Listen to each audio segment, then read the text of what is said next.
अस्सलामु अलैकुम वरहमतुल्लाहि वबरकातुहू। मोहतरम भाइयों, बुज़ुर्गों और दोस्तों, ये हमारा आपके मसाइल और उनके जवाबात का तीसरा सबक है।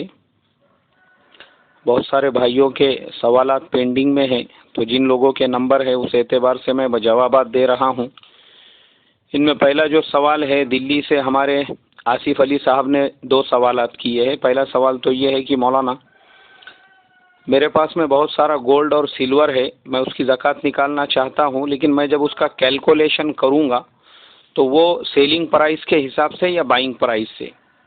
तो हमारे आसिफ अली भाई और उनके अलावा तमाम वो भाई जो गोल्ड वगैरह की ज़कात निकालते हैं या उसके अलावा अपने दुकान के सामान तिजारत की ज़कात निकालते हैं या उसके अलावा जो ज़मीन का प्लॉट या फ्लैट वगैरह उन्होंने बेचने की नीयत से ख़रीदा हुआ है, तो उन तमाम की आपको सेलिंग प्राइस के हिसाब से ज़कात निकालना पड़ेगी कि उसका जिस दिन आप ज़कात निकालने के लिए बैठे हैं उस दिन का मार्केट का वैल्यूएशन क्या है और उस दिन वो क्या रेट में अगर बेचने को निकालेंगे तो बिकेगा।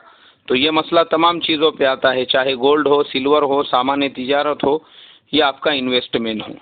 तो इसके लिए आप सेलिंग प्राइस के हिसाब से ही कैलकुलेशन करें।